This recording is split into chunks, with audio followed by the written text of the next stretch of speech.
Hello, I'm Patrol Officer Princess Hoagland, and I'm new to the Shangri-La Township Police Department. I graduated 2 years ago from the university with a bachelor's degree in anthropology and a minor in psychology.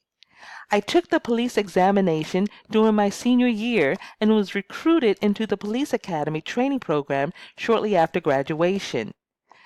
Community service has been a part of my life since high school. I became a community advocate during my third year at the university and was instrumental in establishing and training residents to become community liaisons who served as go-betweens for residents and local police enforcement.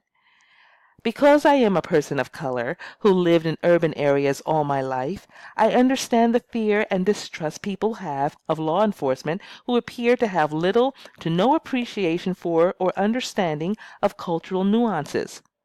Without that knowledge, officers may become overzealous when responding to calls, resulting in a person who calls in for help being treated as if he or she is the perpetrator of the crime reported. I sympathize with the economically challenged residents in Shangri-La because I share a similar background. I understand that marginalized communities are reluctant to engage with law enforcement, which makes them more vulnerable to experience crime in their neighborhoods. I became a patrol officer in order to work directly with the community, to demonstrate how residents and law enforcement can work together to keep everyone safe and to help alleviate their reluctance to reach out to us. We are more than law and order enforcers. We are here to protect and serve the community collaboratively and with respect. On a not so optimistic note, and to be honest, I am concerned with the attitudes of some of the officers who are supposed to interact and build relationships with the community.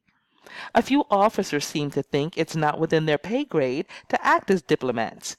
That's the chief's or other higher echelon's responsibility, they say. They think they should be left alone to do their jobs of keeping criminals off the street and folks in line. And as a new patrol officer, what influence do I have to change their perspective?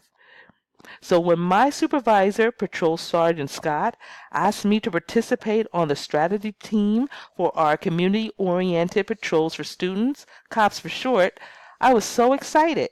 I thought to myself, finally, all the officers will have to be on the same page about how we connect with the community, and we'll all be required to take ongoing diversity trainings to help us become more sensitive to the needs of the community we serve. One of the first things the strategy team was asked to do is survey community members to understand their needs. That makes all the sense in the world to me. It's the basis for creating buy-in as sustainable good practices. And while it will require more of my time, I'm up for the challenge and will participate wholeheartedly both on and off duty.